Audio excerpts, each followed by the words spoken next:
Tonight we have a special guest, Emceemur. He has a great YouTube channel. He does tons of things on it. He'll give you game reviews. He'll do flea market, conventions, and even product reviews. One of the ones recently, he just did a Pandora's box review and went through, all the arcade games you can play on that. So, Emceemur, let us know, Yeah. tell us a little about your channel, when you started. Well, we're into about 5 years now. And, the idea actually came about 10 years ago. Unfortunately, the whole thing didn't happen 10 years ago because that would have been nice to have had that time served, if you know what I mean. But, Right. at the time, I couldn't conceive of how to do something like that. I had no experience with, doing this kind of thing. All I had experience in was gaming, since mid 80s I've been at it. So I just knew that I had a lot to share with the gaming community at large. And until seeing other YouTubers, like, Game Chasers, guys like that. I mean, I never knew that there was anybody else out there that did what I did, that, lined walls with games. I thought I had a mental problem. No, it's definitely not just me. And when I saw how big of a thing it was, I was like, well, you know what? I need to get out there and share this. I mean, I've probably got something to contribute. So that's where it started. And, I didn't really know where I was going to go with it.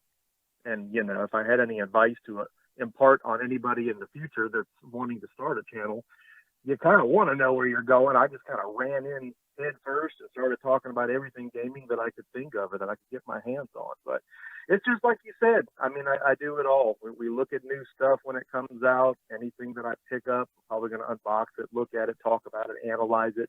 We're going to look back at old stuff. I'm going to try to school you on old things, old school, because I'm an old fool.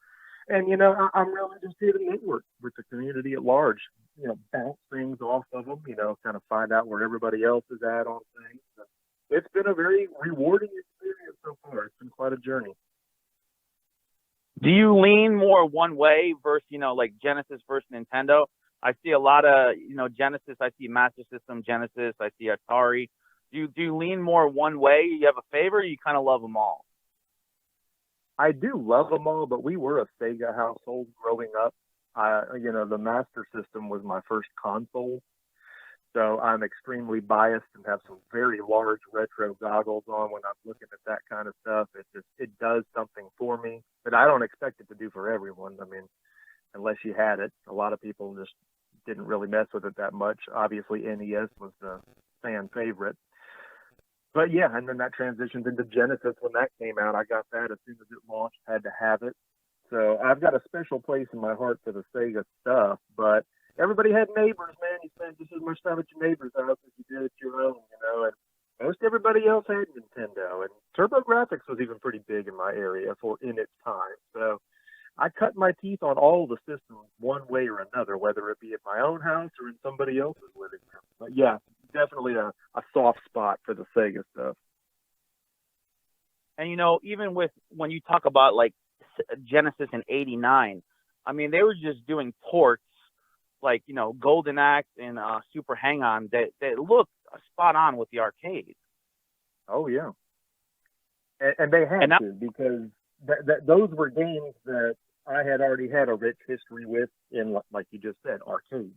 So when that stuff came home, I mean, that was no BS. I mean, that was, well, the proverbial game changer, at the risk of using a very overused term, to be able to play that at home without sticking a quarter in it.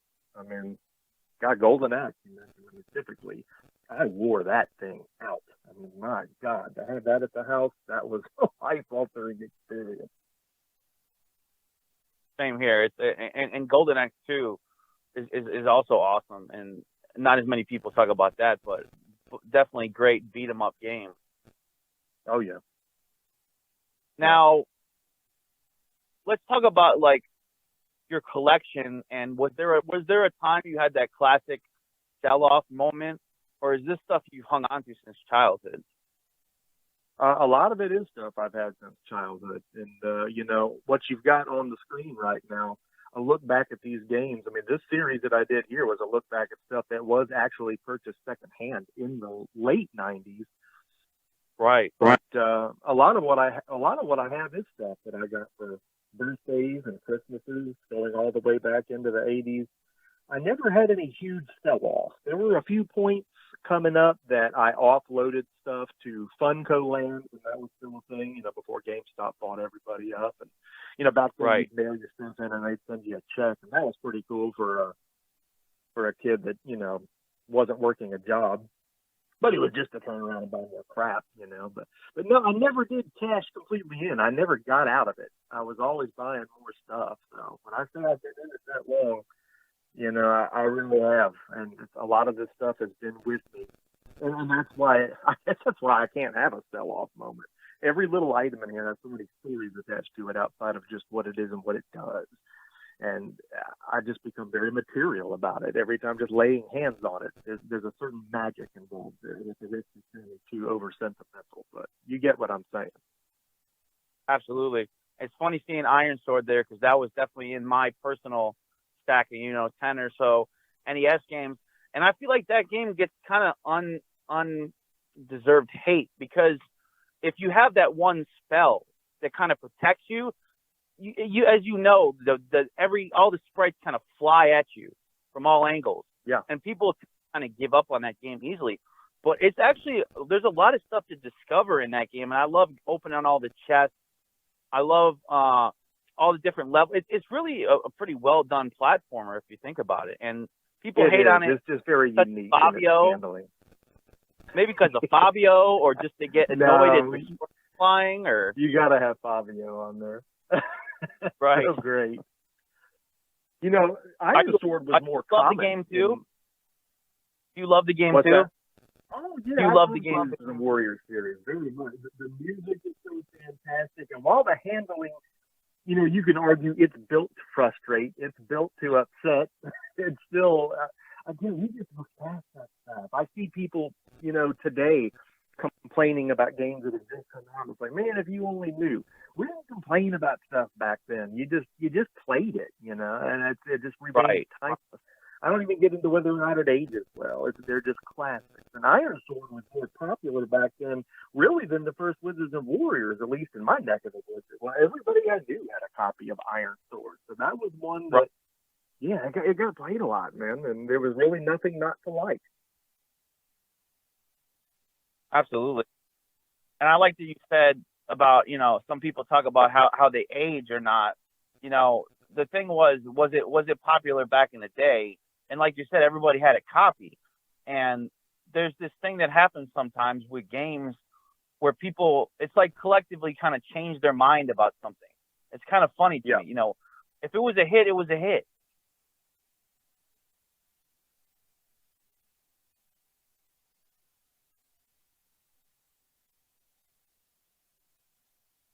So when you were younger, cut out there for a second. Yeah. Were you in the arcades at all growing up? Did you have one close by to you, like in a mall or? Constantly, yeah. We had them in malls. We had them at mini golf places. I had a mini golf place in walking distance of my house that had a dope freaking arcade in it, and to ride bikes up there or just walk up there or whatever you had to do. I mean, it was just the greatest thing to know you could just take out the couch cushions and then head up there. And, the gas station was right by there for your candy and whatever else you want to grab. And just, yeah, man. I mean, the arcades were it. Before I had anything at home to be able to play on, the best you could hope for was an arcade or a Pizza Hut with the game tables or, the systems in the foyer. Or I got into this conversation with some friends and my sister recently, too, talking about, the pizza places like Showbiz and Chuck E. Cheese and Bullwinkle's and all those back then. Man, back then, the arcades, those places were no dadgum good because they had all the legends in there. It wasn't like today where, you see a few classics, but it's mostly Guitar Hero and DDR and shooting games and newfangled stuff. I mean, back then, though, everything was like these cabinets that you just would dream of owning today. All the versus Nintendo stuff and, Popeye and Burger Time and Pole Position. And man, I could go on. But yeah, I mean, my life was just really started in the arcades. They were so dark, and yet they were so lit up. But I mean, you were just encompassed, and your senses were just overwhelmed. And I'll never forget just how that felt, being so little, but being just engulfed in all that sensory overload in those places, and how great it felt. I think we're just constantly chasing that. I mean, those feelings. And I look at footage, from like Galloping Ghost and Fun Spot, and it's still alive in those places. I mean, those places have a tremendous selection, and all the cabs still look like they're new. Mm-hmm. I don't know if you're familiar with those two arcades, but yeah, they have like hundreds of cabinets still. That's like a total time warp. Looking at the footage of those two, I wish I could go to one of them, but I've heard of them. I've not been to them, but yeah, anywhere that I see an arcade, you best believe, I'm stepping in. We usually do Disney World every year, and we always stay in the resorts that will have an arcade. 'Cause, the kids are into it too. But you'll always find me over there on the old Namco class of '81, wailing on some Miss Pac-Man or something. Like I can't do that at home, but I don't know. There's something about doing it abroad. It's just fantastic. right. When you think of all the different genres of games, we talk about platformers, shoot 'em ups, beat 'em ups, puzzle games. Is there one that I'm curious if there's one you lean on when you're trying to kind of decompress? Like for me, it's like a beat 'em up. Oh, yeah. You can just take out your frustration on it. Do you have a genre like that you kind of go to? Yes. Tactics RPGs. Right. Or any RPG really, but RPG has become such a diluted word to the point where if you're a dude with a sword in your hand, it's an RPG at this point. And I really mean more specifically tactics RPGs, strategy RPGs, a game that you can play with one hand while sipping a cup of coffee with the other, where it's not a timing thing, but it's kind of a mental exercise as Right. well as, the whole grinding and looting aspects when they have those. Yeah, I just recently started a new one on the Nintendo Switch called Brigandine: Legend of Runertia, and I mean it's a mind blowing experience. There's a free demo on the eShop right now. For anybody doing tactics RPGs, I would advise them not to sleep on that one. I'm going to do a video about it here pretty soon, just because it's blown me away that much. But yeah, that's and you it for enjoy me. that. I mean, those kind of games are great. You enjoy that leveling up aspect too, character building.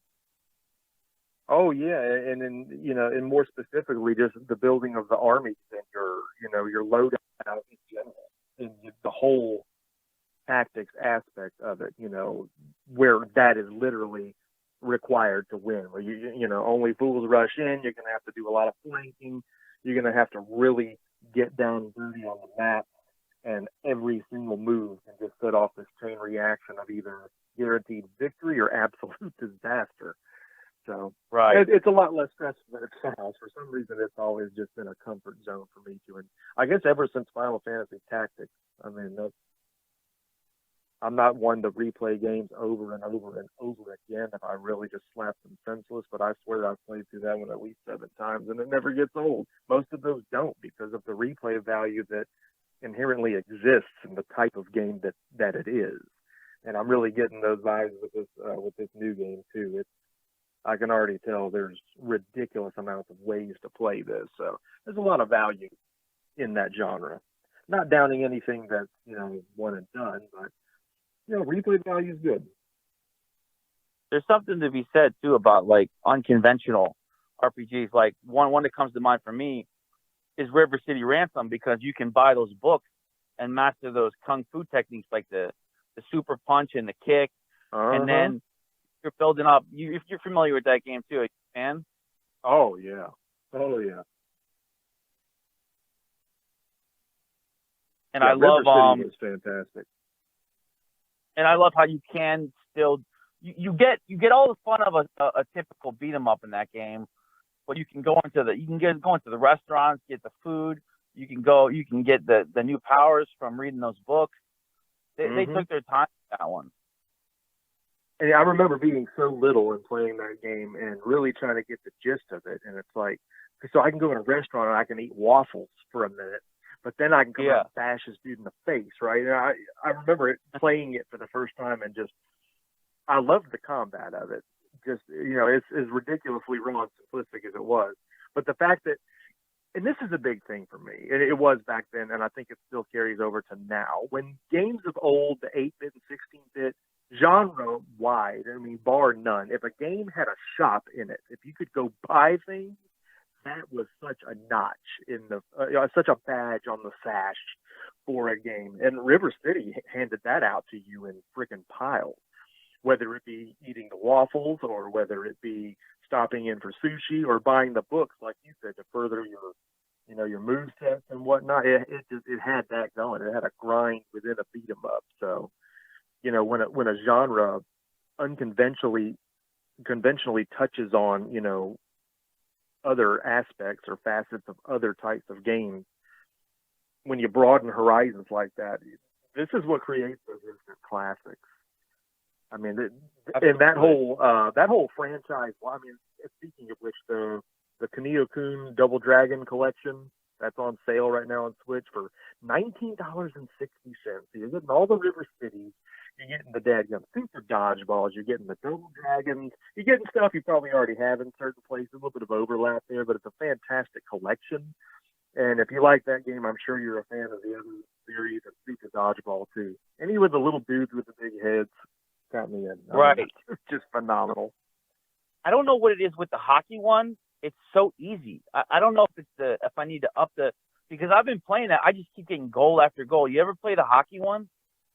I haven't got around to playing that one yet. So it's like, again, there's so much in this collection that I haven't experienced versus on the other side so much that I have. So it's a sensible pickup for what you get for the money, especially, at 50% off. But no, I haven't got to wrestle the old hockey one yet.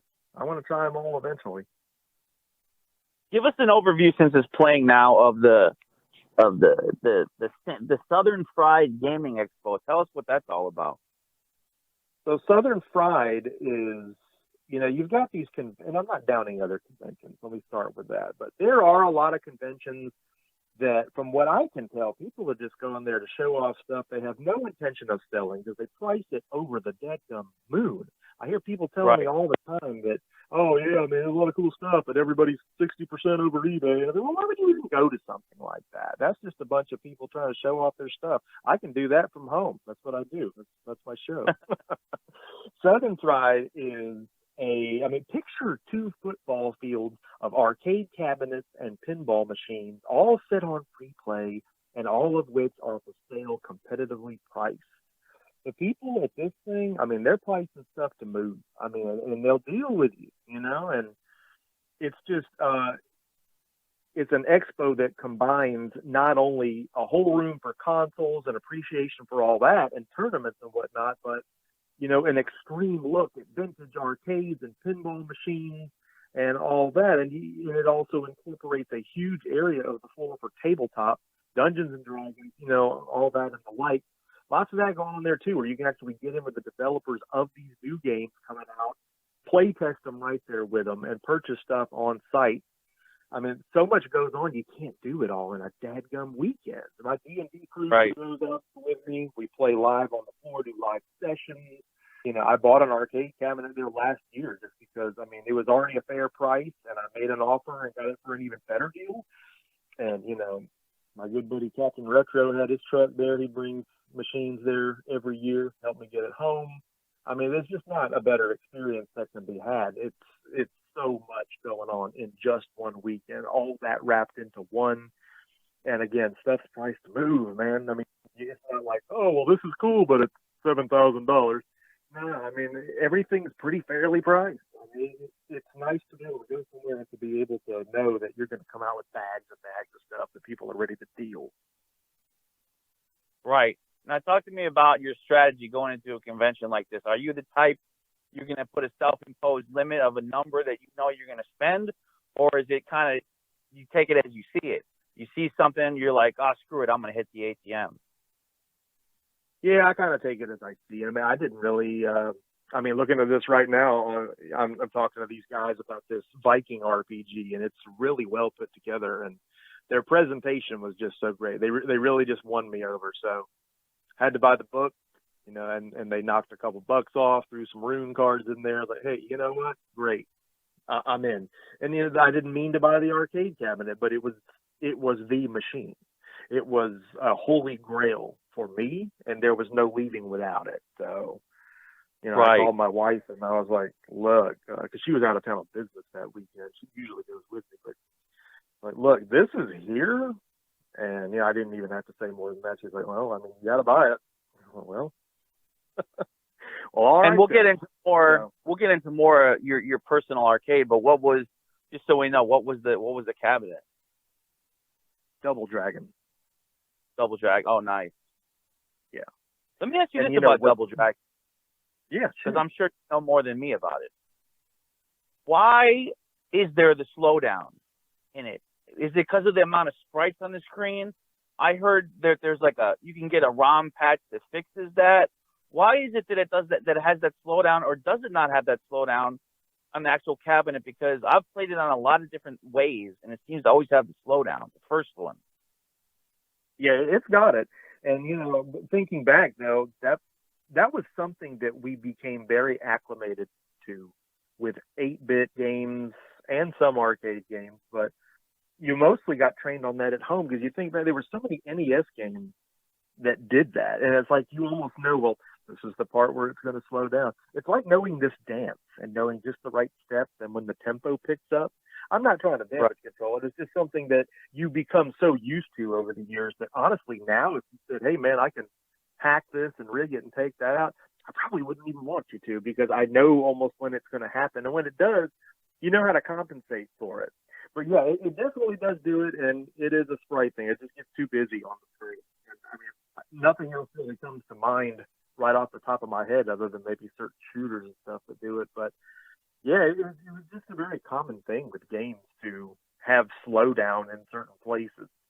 And it wasn't just one system. I mean, it's a pretty common thing, I guess. I have another funny story while we're on Double Dragon.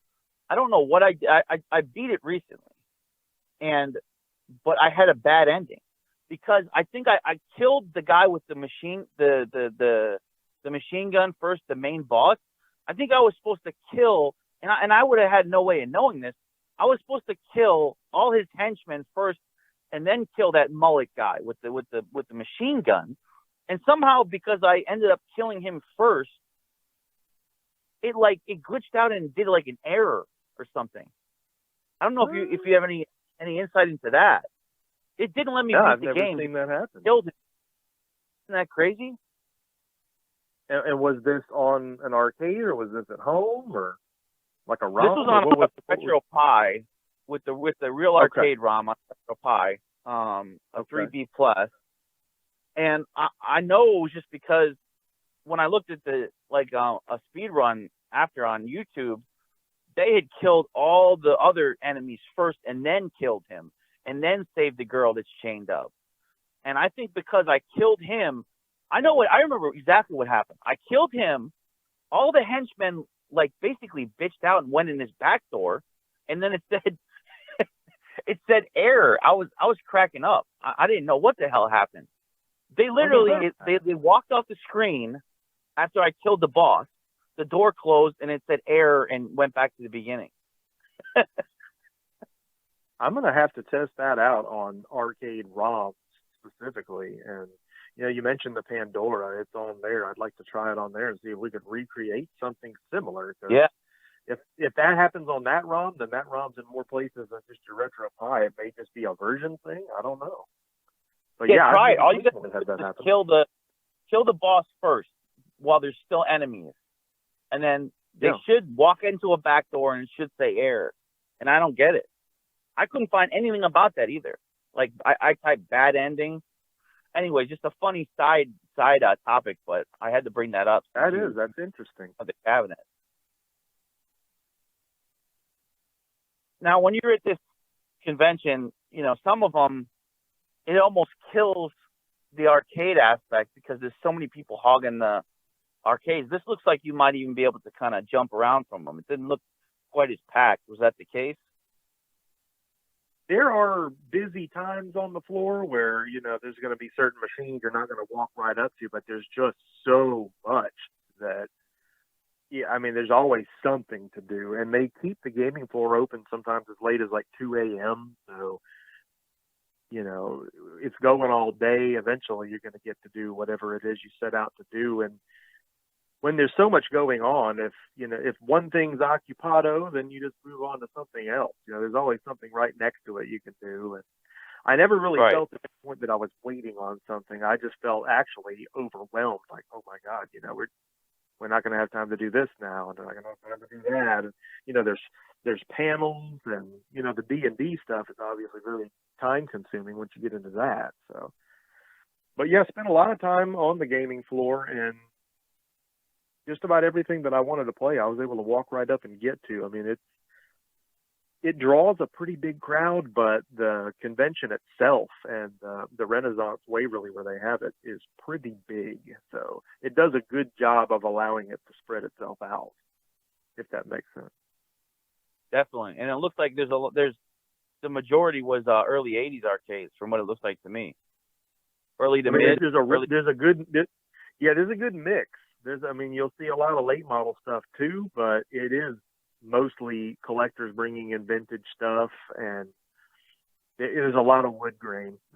It's a lot of wood grain, man. So yeah, and it's good to be able to have that mix because you want to play the early 80s classics and see those things in all their glory, just either completely fully restored or still aged but working really well. But then there's a lot of 90s stuff too that you hope you see that I know I spent a lot of time on, so it's nice to see a mix of it. There's less late model stuff. Again, by that I mean like arcades today. When you walk into some of them, you'll see a lot of really newfangled machines that probably some of which haven't even been out that long. I'm seeing like there's a new Halo machine out where you can go sit down in it, you grab these guns and shoot and stuff. I mean, that's all neat to see, but it's not vintage or anything. So yeah, it is right. Vintage stuff, or what we would consider vintage at this point. There's a few that I've been kind of blown away by, like that are more recent arcades, and like I think they're probably 4 or 5-ish years ago. One is that I don't know, you've probably seen it. You've been to enough arcades.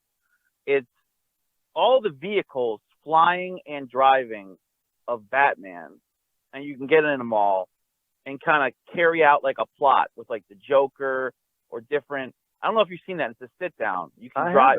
I haven't seen that. It sounds great. Oh, it's phenomenal. I mean, that's like I think that goes for 6,000-7,000. This arcade game because it's so elaborate. Oh no! And you sit down in your car, you pilot all the flying Batmobiles. I don't even know what you call them, but in all the drivable ones from every single movie, from the Burton ones, from the Schumacher ones to the last guy that made the Batman trilogy. I forget his name. But you can, any of them is the point, and it's really good. Another one is like one of the Jurassic Park ones they made recently, 4 or 5 years ago, where again you're sitting in. I love when you're in a contained enclosure, and it's like either a light gun or driving, because you really are kind of in the zone when you do that. It's because when you're standing up in an arcade, you can see side to side. You're not really, you are engaged, but you know what I mean. Like when you're in an enclosed dark in a cabinet, you're in there, and I was pretty blown away by. It was essentially like, I think it was just called Jurassic Park Arcade, but it was based on one of the last two. And you're driving in a vehicle, and it's a light gun game. So you're sitting in there, and you're shooting all the dinosaurs coming at you while you're in a vehicle, and it's but Xbox One, PS4 quality graphics, if not better. Mm-hmm. And what I've been told is what's interesting that they're doing with these new arcades. There's actually like a PC in there, like running the thing. And I think it's on some kind of key, like you wouldn't be able to rip those ROMs. Because I wonder, like, some of these newer ones, why don't they just port these ever? Because they're such good arcade games. And I guess there you couldn't even be able to rip the ROM off of it because it's on some kind of key.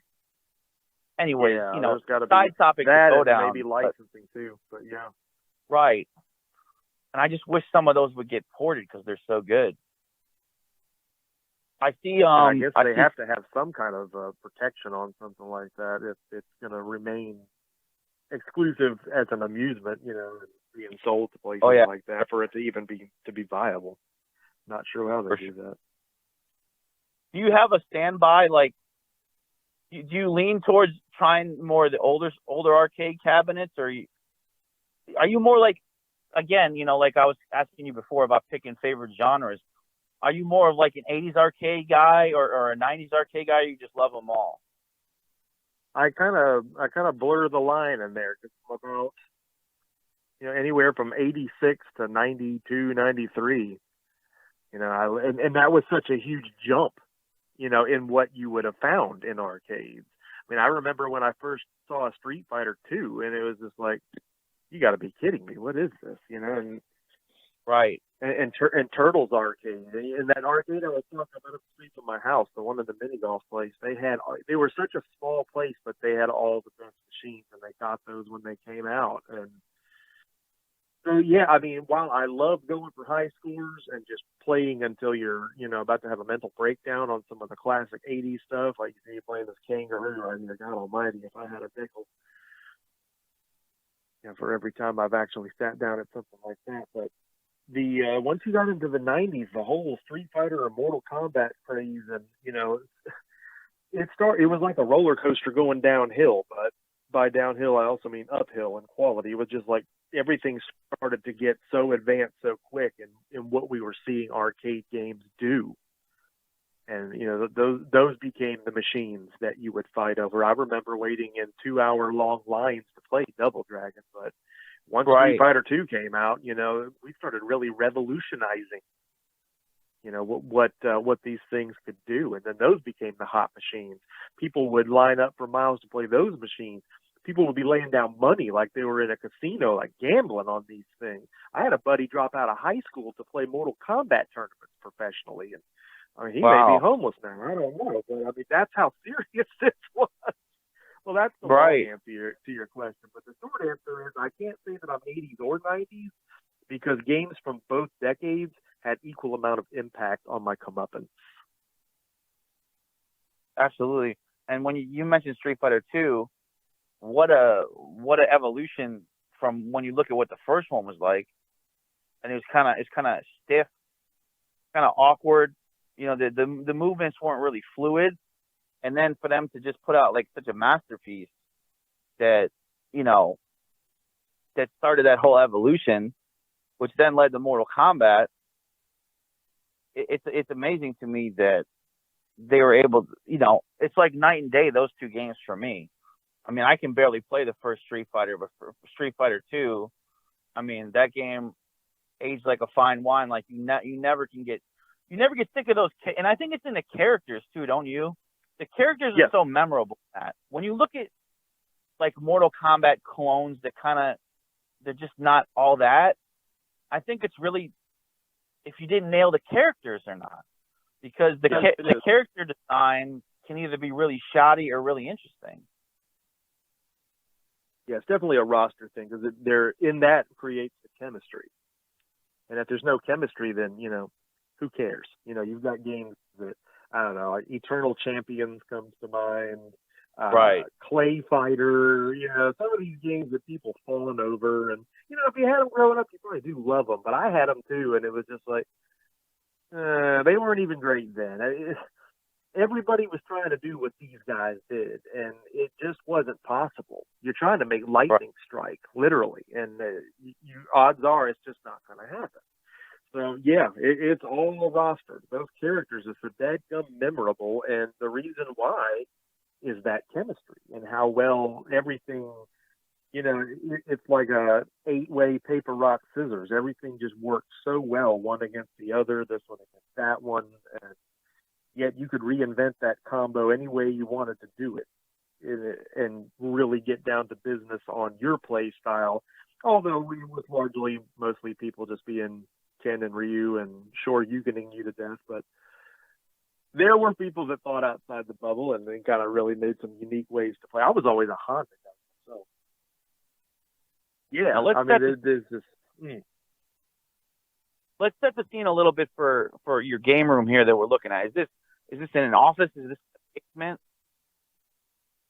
This is in one of the rooms. We've actually don't even live in this house anymore. We actually moved recently, so it's just one of the bedrooms has always been a game room everywhere that we've lived because it just has to be. You know, it's kind of funny that gets prioritized as high as somebody's living quarters, but we're a gaming family. Right. We all are. So one room is always the game room, and we got a little bit bigger of a room where we are now to devote that to. So kind of spread everything out. And I still really don't even have it where I want it. I'm still working on fixtures and, you know, decor and stuff like that, if you will. But yeah, that's pretty much it. And it could be more of a studio than it is. I do need, you know, there are things that it needs looking to upgrade certain audio, certain lighting aspects. But housing all the goods comes first. And that in itself, that's a 24/7 job right there. Do you have systems that you feel like you're kind of, and even if you don't have the complete set, that you're kind of done with what getting everything you want for? That's a tough one. You know, as far as the classic stuff, there's always going to be more that I want. And you got to ask yourself why, when there's already so many ways to play these games, you know, as far as, like you said, retro pies or what have you. I guess it's just about holding it in your hand and the fact that it's, you know, these items are that old, especially when you find, you know, Atari 2600 stuff laying around, stuff that's pushing 40 years old at this point. I really get excited when I can rescue stuff like that from a situation in which it's probably got its next stop is going to be a trash can. You know, it's just a great feeling to me, and to know that I can give it a forever home. But as far as being just done collecting for anything, yeah, I don't think I'm done collecting for anything. I mean, there's always another game that you're like, wait a minute, that existed? Or, you know, oh wait, there's a version of that does this. There's always some other thing that you're always like, oh, well, now I gotta get that. You know, there's so many people that come out on the platform and their whole gig is to act like they know it all and they've done it all. And I got news for you: ain't nobody done it all. Ain't nobody know it all, man. Nobody knows it all. There's always something else that you learn about something or from somebody else. And that's part of what the networking that the whole gaming community as a whole can do, what makes that so great. There's always more we can pick up on from other people's stories. Like, oh my God, they had that game or this game did that. So there's always something else you can learn about and something else you can go hunt down and obtain and add to your collection, and thereby, you know, increase your experience that much more. That's just a fantastic thing. So yeah, I don't think I'm done with anything. I don't know if I ever will be. Right.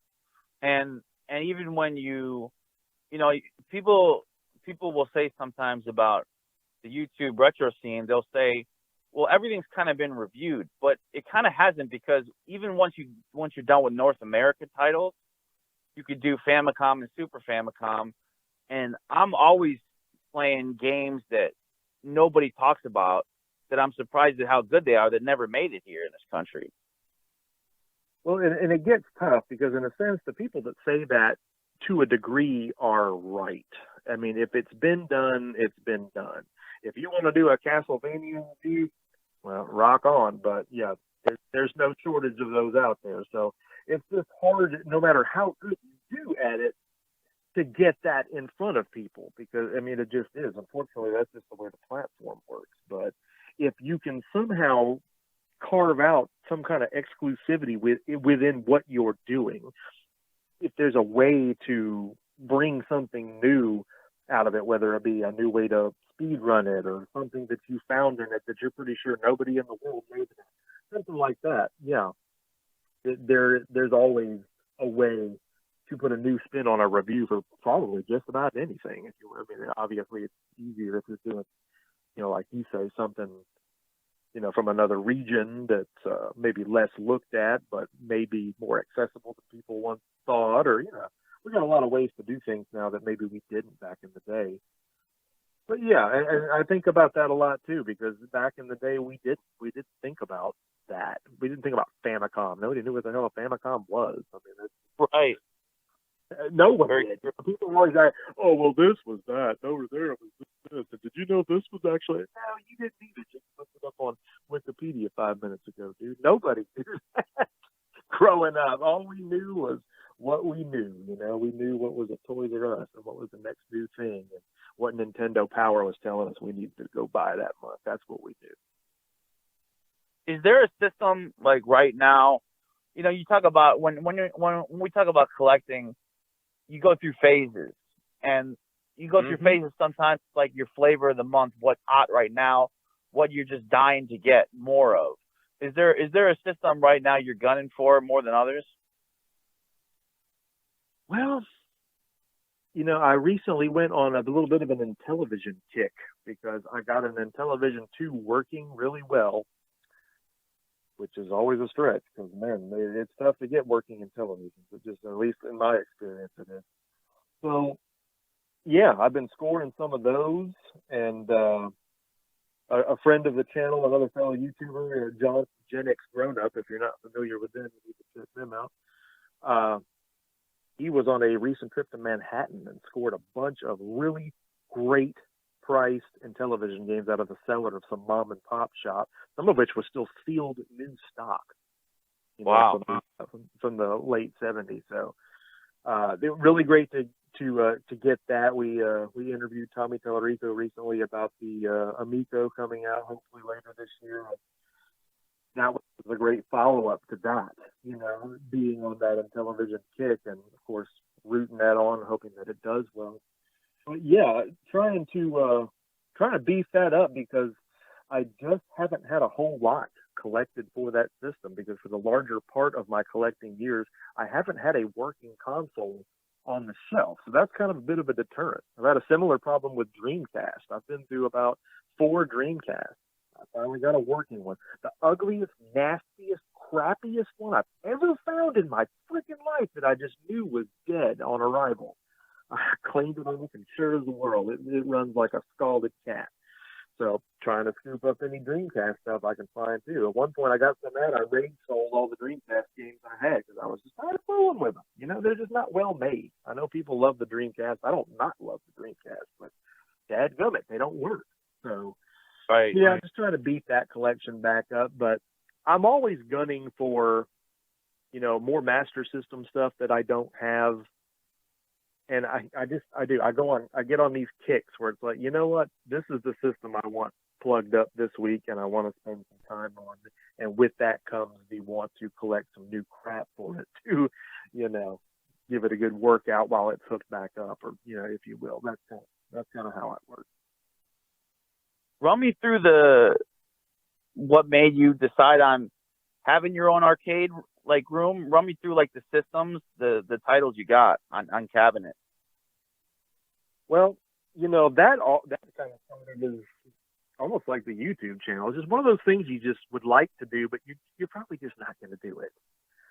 But because you got to have the room too. It's a beast Right.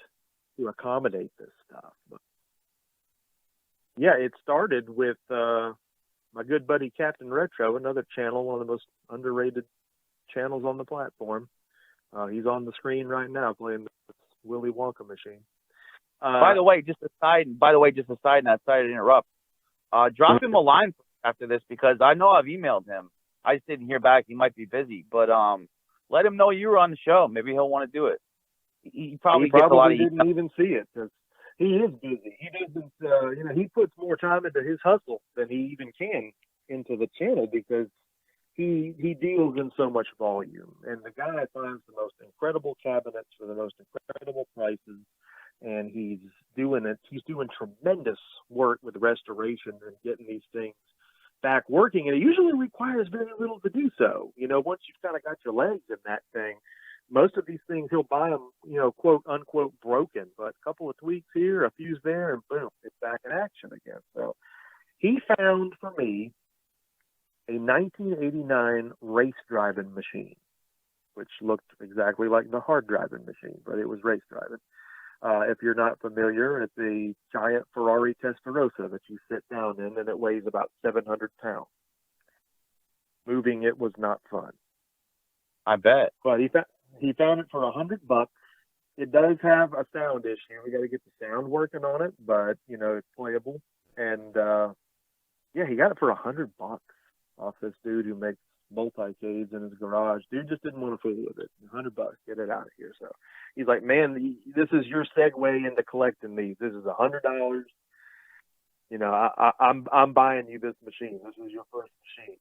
I'm gonna go from here with it. So it went from, man, I'm never going to have any of those, to, okay, now I've got one, and where do we go from here? Because at that point, I start looking too. You start seeing that these things, you know, people have made the misconception that arcade cabinets cost thousands and thousands of dollars, and they just don't. I mean, there's some that are completely restored that if it's a freaking Pac-Man and it's just, you know, mint, yeah, I mean, you're not going to get it for $100, but there are machines that you're going to get for well under $5 in a lot of cases. So that's kind of how it started. And since then, you know, Catton's picked up a few other ones that he's ended up selling me to where he was still able to make money on it, and I was still getting it for a price that I felt was more than fair. So we've got the race driving cabinet. That's the biggest. We got the Double Dragon, of course, which we bought at SFG. You got it for about $450. We got an SNK mechanized attack for your gun enjoyment. That thing, I mean, it sounds like there's a real Uzi going off. It lights up the dadgum garage. It's nuts. We got an 89 Tetris cabinet. And let's see, what else do we have in there? Oh, yeah. Most recent acquisition was a Centauri Phoenix cabinet, 1980 model. Lots of wood grain in just gorgeous condition, and runs like a scalded cat. It's got sound that'll pierce your eardrums. I mean, it's intense. So that's where we're at with it so far. I mean, I've got some of the arcade one-up stuff just because we've had a lot of luck reviewing those on the channel, and I think they're more approachable for people that want to just grab something and kind of have that experience at that level of convenience. But there's something that those can't do that the real thing does do and it's a size thing. Size matters, I think, when you're not just, you know, you were talking about just being, you know, engulfed and engrossed in the experience. And that's what those big machines did. You remember being a little kid and just sitting down in that pole position machine and just being engulfed in it. And it's like, whoa. I mean, I could tell you stories. I really could. So yeah, I guess what I'm trying to say is anybody that wants to just think their dream is sealed to ever own a cabinet, just look around, because you'd be surprised what's out there. I made another arcade channel that does, you know, cabinets and, you know, all kind of work on boards and tech stuff that'll just blow your mind. This guy has restored machines that'll just absolutely blow your doors in. And, you know, he's pulling in. I mean, he recently acquired a freaking Sega Daytona USA double seater for like $400, and he's going to restore the piss out of it. And it's just absolutely gorgeous. And we're at all different ends of the country, so again, deals are everywhere. You just gotta, you really gotta look, or you'll sell yourself short. Yeah, I'm still kicking myself on. About a year ago, I passed on a Neo Geo cabinet for like $600, and it even had the multi-cart, like the 150 or 160 in one. It was $600. Yeah, I just didn't have the money at the time, and I would have had to get, you know, like a U-Haul, because it wasn't delivered. It wouldn't be delivered, and it was kind of like an hour away. But I still kick myself. I should have just, you know, taken it out of the bank and said fuck it, because I haven't seen one since. There's always going to be that one that got away. You know, the first SFGE I attended, there was a Konami Crime Fighters there for $400, and I was still in my phase of, God, what am I going to do with this? You know, I mean, I didn't have that much cash on my person, and I just was like, man, you can play it, but you're not taking it home. You're literally going to be the dog that caught the car. You know, what are you going to do with it? And I regret the hell out of it, because that was one of my favorite machines from back in the day. And I mean, will I see one again? Probably not. And I always ask this question, and stop me if you don't think this is interesting. What if that is the machine? What if you already did play that machine? You know what I'm saying? What if that Double Dragon I bought, what if I played on that at 7 years old? You know? I mean, Right. it's that old. I mean, there's no guarantee that it was, but we're in the same area that I grew up in. So what if what if it has that history? We don't really know that. I mean, that race driving machine I got is 1 out of 1,000 made worldwide. I mean, that's pretty rare by the numbers. So yeah, you always wonder about the one that slips away. But you can't beat yourself up. It's just one of those. Any amount of money like that, that's a big purchase. You know, unfortunately, these deals, it's not like, oh, I can pre-order this and get it in 6 months. It's like, no, buy it now or someone else is going. And I do have, you mentioned the arcade one-ups. I do have those. And if I had bought that Neo Geo, it would have been, I probably have like 1,000 in the arcade one-ups because I got them all on sale. I have the Star Wars arcade, Turtles, Mortal Kombat, Street Fighter, and then the Final Fight because that one was just 50. So I know I've got like maybe 1,100, 1,200 in them. So even if I had bought the Neo Geo, yeah, it would have been way cooler because it's an actual real arcade.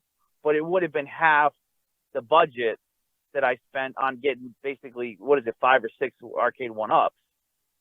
And it just, for me, the most annoying thing is, yeah, they are like, even with the risers, still like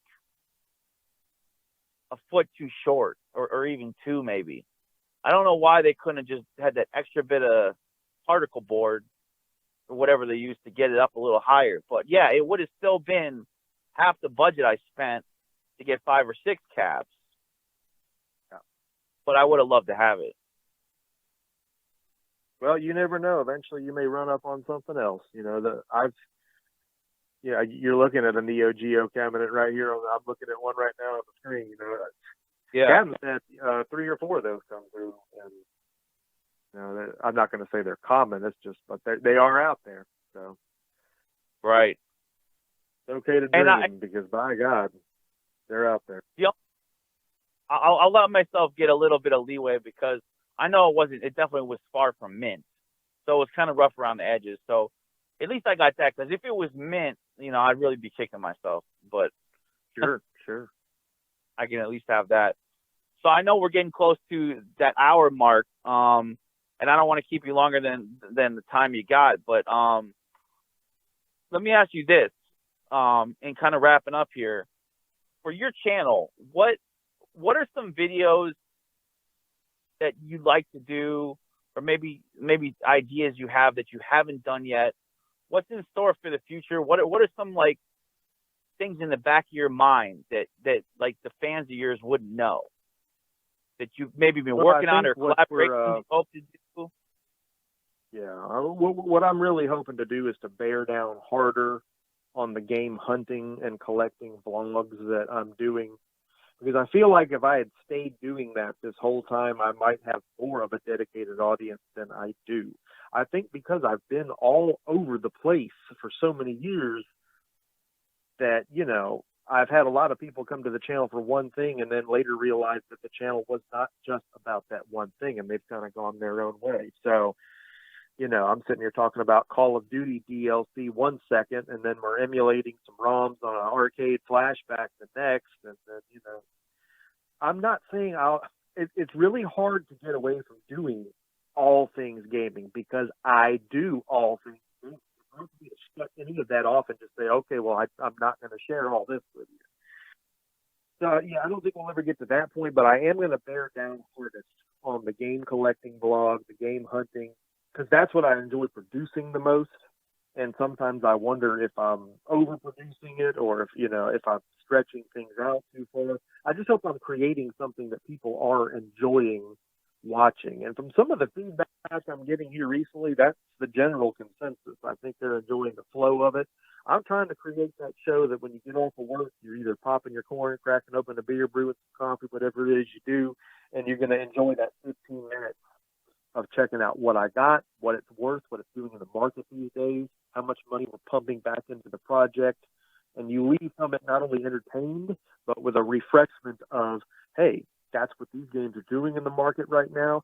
Wow, never seen that game. I'd like to pick up a copy of that myself. That kind of thing. I hope I'm providing that for everyone. So, yeah, I mean, long story short, I don't know that there's anything new coming for the channel so much as there are new ways that we're going to do it. I'm going to continue to bump quality control. We're going to continue to, up the production game. We're going to upgrade the audio, the video, every aspect of what I'm doing here until I'm giving you freaking Netflix grade production. Because I mean, what's weird is, the game, everyone's, oh, gaming is my passion. Well, yeah, it's my passion. It is.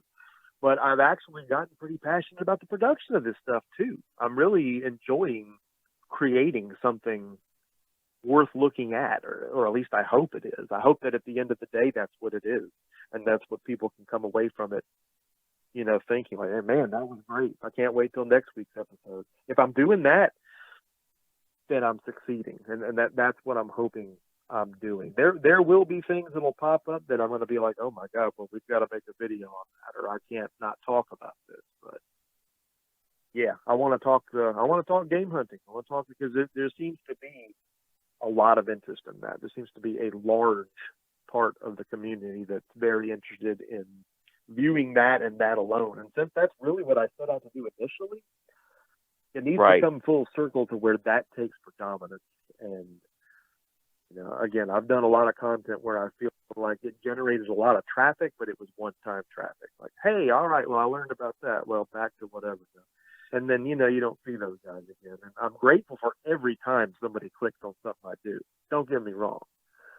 But again, we're here to network. We're here to build something. We're here to build the foundation of what hopefully will be something bigger and better than itself eventually. So in order to do that, there's that retention you've got to create. So what I'm saying is I'm hoping that everybody that checks, videos like these out is leaving from it saying, man, I want to watch that again. I want to binge watch the rest of the episode. I can't wait till the next episode next week. I hope that that's what I'm creating for people.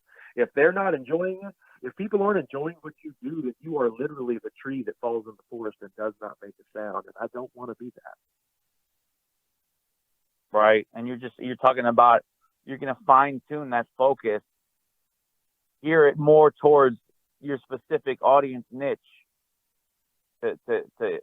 to stimulate that need, that specific content that you do.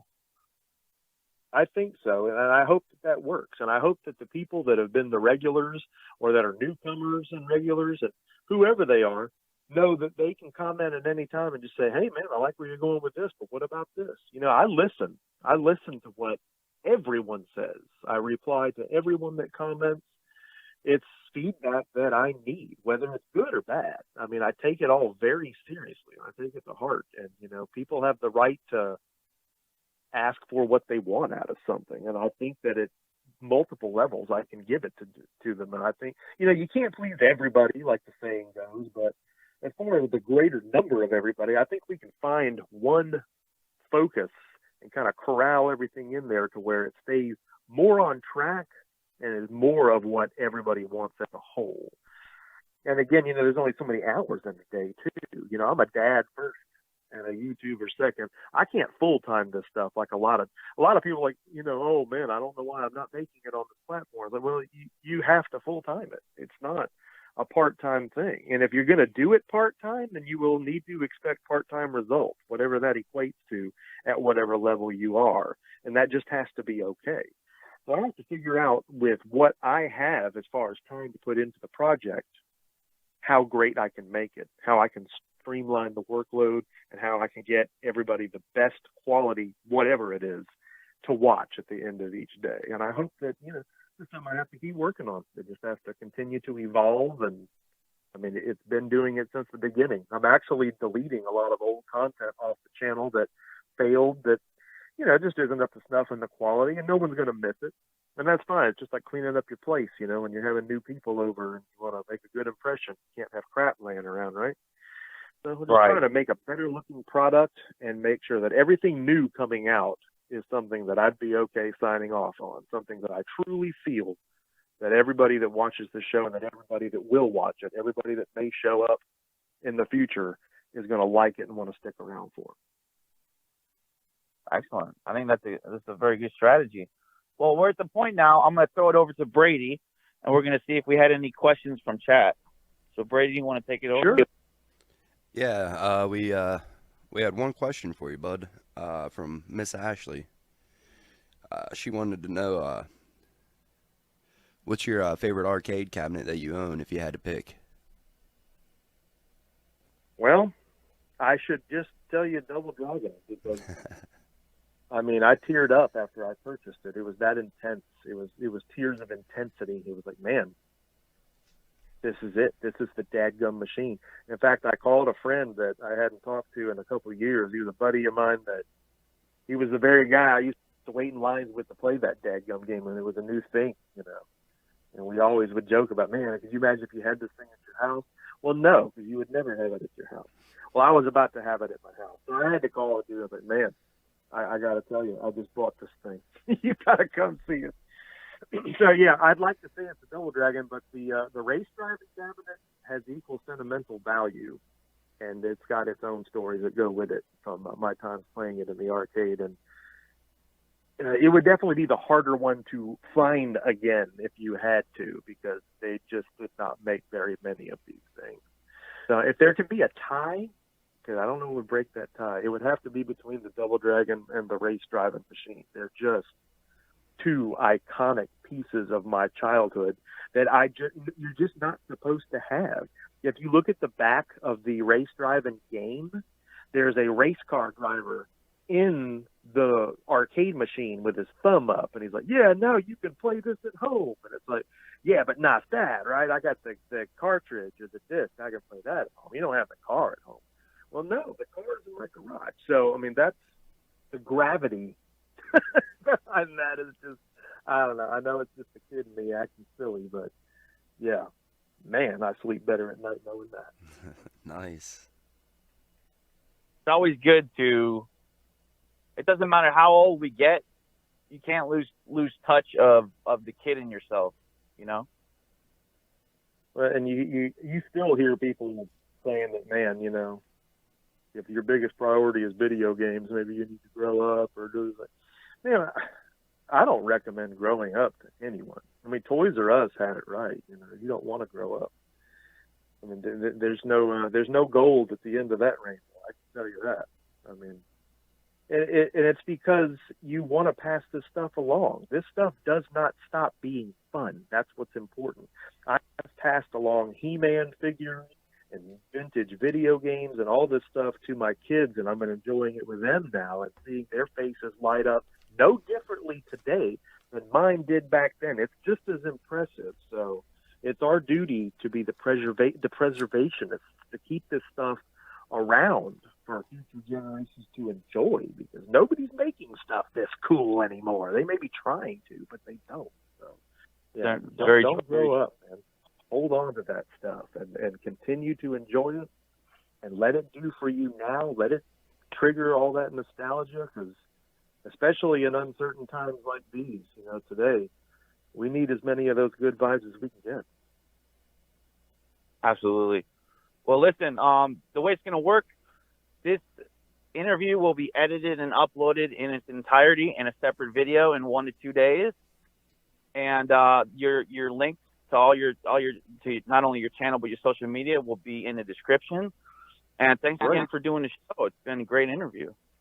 Yeah, thanks for having me, man. That was unexpected, but certainly appreciated. Again, I'm here to network, so it's great to talk with other guys and bounce memories off here, and often find that some of them we've had are one and the same. It's a great thing that we do.